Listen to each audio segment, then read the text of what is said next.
right, here we are, part 2 of family and the work world. Let's see what we're going to do here. What we're going to cover is in what ways do work and family life interact, and we've touched on that already, and we're going to carry on with it.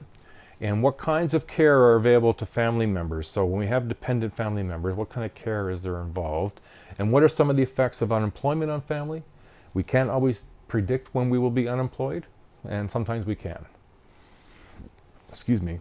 And what kind of family-friendly work arrangements are available? We're going to look at all of these sorts of things, and we'll finish up this chapter, and then we'll have one more to do, and then we're there. Alrighty. So good luck with this chapter, second part, and you're doing really well, so let's keep up the good work. Work and family conflict. Defined as a form of conflict in which work and family demands are mutually incompatible, so that meeting demands in one domain make it difficult to meet demands in another. Work-family conflicts have progressively worsened over time. Individuals must now fill more roles than expected from them in the past. Since a clear-cut separation of men and women's domains in family life no longer really exists, many have problems balancing many have problems in balancing demands of work and family. Role spillover. Now, we've mentioned earlier, spillover is a situation where family and work roles or time demands interfere with one another. So, you're answering emails at a time when you should be telling stories to your children, or you're attending a meeting when you are often at home having dinner. So these sort of role spillovers occur, and they create a fair bit of stress for families, whether it's for you individually, the person who's experiencing this spillover, or for the recipients or the people who are affected by that spillover, your children or your spouse. Role overload is the perception of being stressed and overwhelmed by the pressure of multiple family and work roles. Men generally allow work to intrude on family activities. Women are more likely to let family responsibilities interfere with work. Now, in part of what's occurring in certainly this relationship between work and family conflict is the potential for care for a family member. Somebody's not well.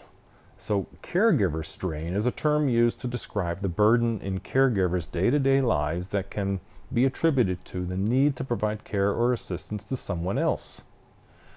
Relatively little consideration has been given to the interplay between family and work and the responsibilities of care of an aging family member. And certainly with a lot of older people, not only are they looking after their own children, they're looking after their parents. This is known as the sandwich generation, as we talked about in an earlier chapter. Much more attention has been paid to childcare in the past, and so now we start seeing other issues being brought forward when caring for family members. So when we think about childcare and the care for family members, Childcare in Canada is closely tied to the social attitude towards women's work. Long-held societal assumptions that children are best off at home and looked after by their mothers. Daycare centers established only when it benefited society, either from the desire for better supervision of children or from the need of mothers to join the workforce. Now, childcare can be unregulated and it can be regulated. Unregulated care is provided by someone other than the parents or immediate family members. Regulated care is usually center-based, where services are provided by college-trained early childhood educators and meet provincial standards. In the past decade, modest increase in the number of regulated spaces Canada-wide, and nonetheless, in 2010, spaces available for only 20% of Canadian children ages 0 to 12 years old. There's a chart you can check out in figure 12.2, give you some idea of childcare in Canada. Carrying on with childcare, childcare in Canada is described as resting on 4 pillars. There's government funding, income tax relief for families, maternity and paternal leave and benefits, and then there's the universal and free kindergarten. The reasons for these different types and levels of childcare, there's no national policy regarding daycare. Social or political attitudes towards such care are mixed. And so because there isn't, that's why there's these different ways of accessing some supports and services to assist. With the exception of Quebec, many families have problems with the cost of childcare. Changes in availability, changes in cost of daycare affect women more than they affect men because they are still expected to provide the bulk of care. Several factors influence the kind of childcare parents choose. The age of the child, the parent's income and job type, family characteristics, community in which they live. Some of the costs you'll see covered under in your text under Table 2.4. Now, in conjunction with, and we talked about when we mentioned about the sandwich generation, is that sometimes the care for family members involves elder care. And as baby boomers age, there will be a growing need for elder care services in Canada. The growing recognition from policymakers that the age and place movement has an unintended negative consequence for family members who care for seniors. Just 1 over 5 employed Canadians has responsibility for elder of relatives. Women bear the brunt of this elder care, and in 2007, 15% of women caregivers ages 45 to 54 cut back on work hours. Now, the aging in place is becoming a bigger and bigger issue, and you'll find that in the news.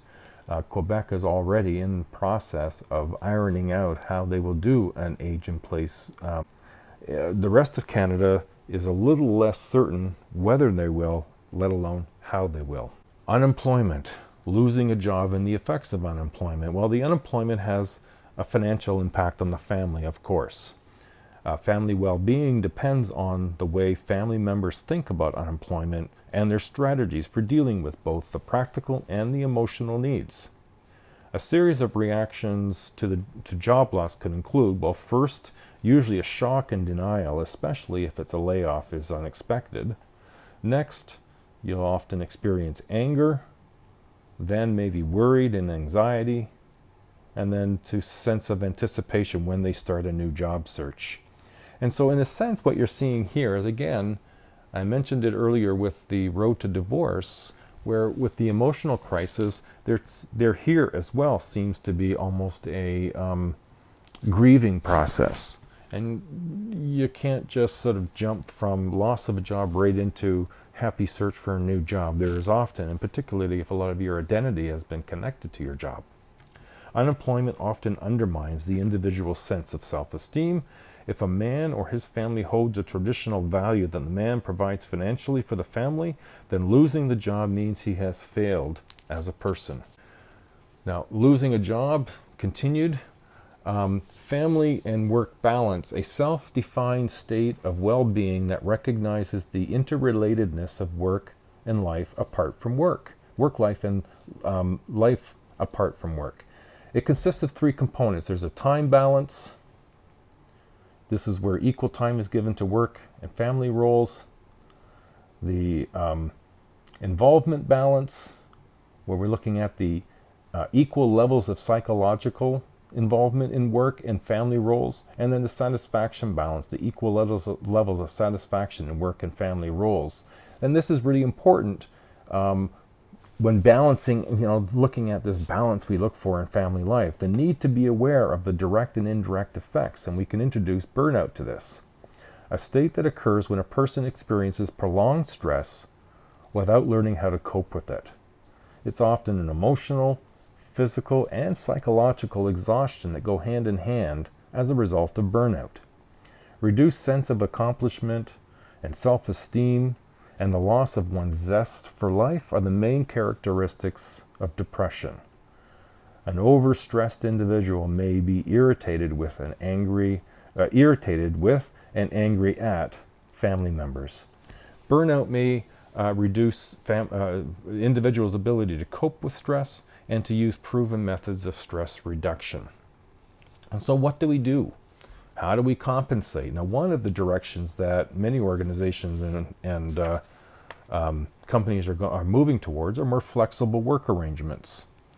Now, there's lots of examples. Flex time, as an example, is a system of working a set number of hours with a starting and finishing times chosen within agreed limits with the employee. Women with flex work schedules feel less stressed by family responsibilities than those with rigid schedules. So you might start a little later so you can arrange for childcare for your children, and you may leave a little earlier, but then you may work sometimes on a weekend, or you'll make up those times at times when you don't have that need anymore. Maybe a family member is able to look after a child once a week.